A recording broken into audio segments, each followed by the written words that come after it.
అంతటా అందరూ మారు మనసు పొందాలి. అనండి అందరూ, అంతటా అందరూ మారు మనసు పొందాలి. Praise the Lord. దేవుని వాగ్దానం ఎప్పటికీ ఆలస్యం కాదు. వాగ్దానం చేసిన దేవుడు నమ్మకస్తుడు. నీతో చెప్పిన మాటలన్నీ నెరవేర్చేంత వరకు దేవుడు నిన్ను విడువడు, ఎన్నడూ ఎడబాయడు. ఆమెను చెప్పడదురు గట్టిగా గట్టిగా హల్లెలూయా. ఆలస్యం అందరూ మారు మనసు పొందాలి. నీ కుటుంబంలో ఉన్నవాళ్ళు మారు మనసు పొందాలి. ప్రభు రాకడ ఎందుకు ఆలస్యం అవుతుంది? చిన్నప్పటి నుండి మనం వింటున్నాం, ప్రభు వచ్చుచున్నాడు, మారనాథ ప్రభు వచ్చుచున్నాడు అని చిన్నప్పటి నుండి మనం వింటున్నాం. దేవుని రాకడ ఆలస్యం అవడానికి కారణాలు ఏంటి? ప్రపంచవ్యాప్తంగా ఇప్పటికే ప్రభు రాకడను గురించిన సూచన కనబడుతూ ఉంది. సంవత్సరం రోజులు కురవలసిన వర్షం ఒకే రోజు 1 గంటలో కురిసింది దుబాయ్లో. 1 సంవత్సరం రోజులు కురవలసిన వర్షం అది ఒకే రోజు 1 గంటలో కురిసింది ఆ వర్షం. వాళ్ళ టెక్నాలజీ ఆపలేకపోయింది, వాళ్ళ తెలివి ఆ సమస్యను ఆపలేకపోయింది. మనిషి జ్ఞానంతో తెలివితో ఏదో సాధించాలనుకుంటున్నాడు, సాధ్యం కాదు. అక్కడక్కడ భూకంపాలు జరుగుతున్నాయి. ఈ సృష్టిలో ఎన్నో వింతైన కార్యాలు మనం చూస్తున్నాం. జనముల మీదకి జనములు లేస్తున్నారు, రాజ్యాల మీదకి రాజ్యాలు లేస్తున్నాయి. 3వ ప్రపంచ యుద్ధాని కోసం ప్రపంచ దేశాలు సిద్ధపడుతున్నాయి. ఎప్పుడు ఏ దేశం మీదకి ఎవరు లేస్తారో తెలియని పరిస్థితి. దేశాన్ని బలపరచడం కన్నా ఆయుధాలను బలపరుచుకుంటున్నారు. శాంతిని కాపాడుకోవడం కన్నా ఎలా యుద్ధాలు చేయాలి, ఎలా ఎదుటి మనిషిని ఓడించాలి, ఎదుటి మనిషిని ఎలా పడగొట్టాలి, ఏ దేశాన్ని ఎలా పతనం చేయాలి అనే ఆలోచనతో నిమగ్నమై ఉంటున్నారు. రకరకాలమైన కార్యక్రమాలు తెలుసుకుంటున్నారండి. ఒక మంచి విషయాన్ని కనుగొంటే అది 10 మందికి ప్రయోజనంగా మారాలి. దేవుడు మనకిచ్చిన తెలివి, దేవుడు మనకిచ్చిన జ్ఞానం, దేవుడు మనకిచ్చిన తలాంతులు అది మంచి కోసం వినియోగించాలి. దేవుడు నీకు డబ్బు ఇచ్చాడా, అది మంచి కోసం ప్రయోగించు, మంచి కోసం ఉపయోగించు. నీకు జ్ఞానం ఇచ్చాడా, అది ప్రపంచం మంచి కోసం వినియోగించాలి. కానీ మనిషి మంచి గురించి ఆలోచించడం కన్నా చెడుగానే ఆలోచిస్తున్నాడు, చెడుకే తలపెడుతున్నాడు. ఎందుకంటే ప్రపంచం లేకపోతే ఈ భూమి అంతమైపోవడానికి సిద్ధపడిపోతున్న పరిస్థితిని మన లోకంలో చూస్తున్నాం. జనముల మీదకి జనములు లేస్తున్నారు, రాజ్యాల మీదకి రాజ్యాలు లేస్తున్నాయి. మతం పేరిట మారణ హోమం చేస్తున్నారు. మతం పేరు చెప్పుకొని మనుషుల్ని చంపుకుంటున్నారు. మతాన్ని కాపాడుకోవాలనే ఆలోచనలో సాటి మనిషి మీద ప్రేమ అభిమానం లేకుండా మొన్నటి వరకు ప్రేమగా ఉన్నవాళ్ళు, స్నేహంగా ఉన్నవాళ్ళు, కలిసి ఉన్నవాళ్ళు ఒకరినొకరు పట్టిస్తున్నారు, ఒకరినొకరిని బాధిస్తున్నారు, ఒకరినొకరు చంపుకుంటున్నారు. ఇవన్నీ దేనికి సూచన అంటే ఇది అంత్యదినంలో జరిగే కార్యాలు, ప్రభు రాకడకు ముందు జరిగే కార్యాలు ఇవన్నీ. ప్రేమైన వాళ్ళరా, భూమికి ఒక ముగింపు అనేది వస్తుంది. అంత్యదినాలు మనం ఉంటున్నాం. కానీ ప్రభు ఎందుకు ఆలస్యం చేస్తున్నంటే ఒకటేనండి, అంతటా అందరూ మారు మనసు పొందాలి. స్తోత్రం చెప్పండి అందరు గట్టిగా. ఏ ఒక్కరూ నశించడం దేవునికి ఇష్టం లేదు. ఏ ఒక్కరు నాశనం అయిపోవడం దేవునికి ఇష్టం లేదు.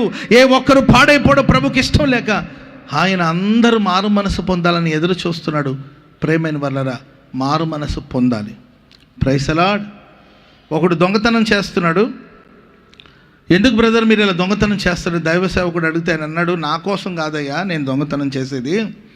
నేను దొంగతనం చేసి వెళితేనే తప్ప నా భార్యకి అన్నం లేదు, మా అమ్మకి మెడిసిన్ లేదు, మా నాన్నకి మందు లేదు.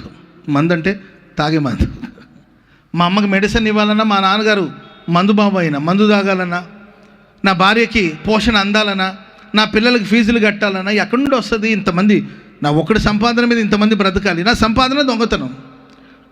ఇది తప్ప? నా కుటుంబం కోసం కదా నేను దొంగతనం చేస్తున్నాను. నా కోసమా? పనికిమాల పనులు చేయడానికా? సినిమాల చుట్టూ తిరగడానికి కాదు కదా, లేకపోతే పాడు పనులు చేయడానికి కాదు కదా, కొంపలకు తగలబెట్టడానికి కాదు కదా. నా భార్య కోసం, నా పిల్లల కోసం, నా తండ్రి కోసం, నా కన్న తల్లి కోసం, నా కుటుంబం కోసం, వాళ్ళ పోషణ కోసం దొంగతనం చేస్తున్నాం. ఇది తప్పంటారా అని అన్నాడు. అప్పుడు దైవజనుడు అన్నారంట, సరేనా తప్పున్నారో తప్పు కాదు తర్వాత సంగతి, కానీ మరి ఇలా నీవు ఎవరో కష్టార్జిత నీవు దోచుకొని దొంగతనం చేసి ఇలా చేస్తున్నావు, మరి ఇది పాపమే కదా, ఇది శాపమే కదా. మరి ఈ పాపంలో నీ ఇంటి వాళ్ళు పాలిభాగస్తులుగా ఉంటారేమో అడిగి చూడమని ఆ దైవజనుడు అన్నాడంట. ఎందుకు అడుగు, నువ్వు వెళ్ళి నా పాపంలో మీరు కూడా పాలు పంపులు పొందుతారని అడగండి అని చెప్పంటే వెళ్ళాడు. వాళ్ళ నాన్న దగ్గరికి వెళ్ళి, నాన్న నేను ఎన్నో ఘోరమైన పాపాలు చేసి ఈ దొంగతనం చేసే పనిలో కాళ్ళు చేతులు ఇరిచేస్తున్నాను, వాళ్ళు సంవత్సరాల తరబడి హాస్పిటల్ పాలవుతున్నారు, ఎంతోమంది కుంటోళ్ళుగా కాళ్ళు చేతులు లేని వాళ్ళుగా బతుకుతున్నారు, ఇవన్నీ పాపమని మరి అక్కడ ఒక దైవ సేవకుడు చెప్పాడు. మరి ఇంత పెద్ద పాపం కట్టుకుంటున్నాను, నేను మూట కట్టుకుంటున్నాను, మరి ఈ పాపలు నీవు కొంచెం పాలు పంచుకుంటావు నాన్న, నాకు బరువు ఎక్కువ అవుతుందేమో, కొంచెం నీవు మోస్తావంటే ఆయన అన్నాడంట, ఎవడరా నీవు అసలు, ఎవడోరా, నేను కన్నానరా, నేను నీ కన్న తండ్రిని కాబట్టి నువ్వు నన్ను పోషిస్తున్నావురా, అంత మాత్రం పాపంలో ఒక పావు కేజీ పాపం మోసుకోమంట నేను ఆడు మోసేది, వెళ్ళరా వెళ్ళు అన్నాడంట వాళ్ళ నాన్న. ఆ తర్వాత వాళ్ళ మదర్ దగ్గరికి వెళ్ళి, అమ్మ పాపాలు పీపాలుగా పెరిగిపోతున్నాయి, మరి నేను దొంగతనం చేసి మీ అందరిని పోషిస్తున్నాను, మరి దీంట్లో ఒక పావు కేజీ పాపం నీవు కూడా మోసుకుంటావంటే వాళ్ళ అమ్మనేది, ఒరే అసలు నేను అమ్మనురా, అమ్మని ఇంత మాట అంటావురా నీవు దుర్మార్గుడా, నిన్ను కన్నానురా, నిన్ను మోయడమే గొప్ప పని, మరలా ఇప్పుడు నేను పాపాలు మోసేదా వీలు పడదని ఆ తల్లి చెప్పిందంట. తర్వాత భార్య దగ్గరికి వెళ్ళి, ప్రియరా నీవు వేసుకున్న కమ్ములు, నీవు వేసుకునే గాజులు, నువ్వు కట్టుకున్న పట్టు చీర, నువ్వు వేసుకునే చెప్పులు, తల మీద ఉన్న క్లిప్పులు అన్నీ నేను దొంగతనం చేసిందే కదమ్మాయికి, కాబట్టి పాపాలు పీపాలుగా పెరిగిపోతున్నాయంట, మరి నరకానికి పోతానంట నేను, మరి నా పాపంలో ఒక పావు కేజీ నువ్వు తీసుకోకపోయావంటే యగాదిగా చూసి నేనేమన్నా నన్ను చేసుకోమన్నా, నన్ను చేసుకోమని ఏమన్నా అడిగానా నేను, ప్రియతమా అని నా వెంటబడి చేసుకున్నావు, వద్దన్నా నా వెంట తిరిగి చేసుకున్న కర్మానికి మోసుక పాపన్నా నాకెందుకు ఇస్తావు, ఉన్న భారాలు భరించలేక అల్లాడిపోతున్నాని భార్య కాదనిందంట.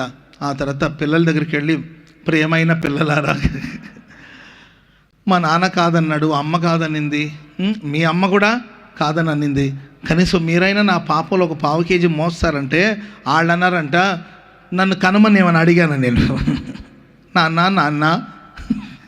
నన్ను ఈ ప్రపంచంలో తీసుకురా నాన్న ఏమని అడిగానా, మీరు కన్న కర్మానికి 3 పూట్ల అన్నం పెడుతున్నారు, పెద్ద స్కూల్లో జాయిన్ చేశారు, ఫీజులు కడుతున్నారు, నేను ఫీజులు కట్టి మేమని అడుగుతున్నానా, మీరు చదివించాలి కాబట్టి ఫీజులు కట్టారు, నేను పుస్తకాలు కొనుమని అంటున్నానా, చదువుమని మీరు కొనిస్తున్నారు, వద్దంటే ఇప్పుడే మానేస్తాను, నేను నాకు చదవాలని ఆశ ఏం లేదు, కానీ మీ బలవంతానికి వెళ్ళి చదువుకుంటున్నాను, పుస్తకాలు బరువు మోయడమే నాకు భారంగా ఉంది, నీ పాపాల భారం నేను మోస్తానని ఎవ్వరు కనీసం పావు కేజీ పాపాన్ని కూడా తీసుకోలేదంట.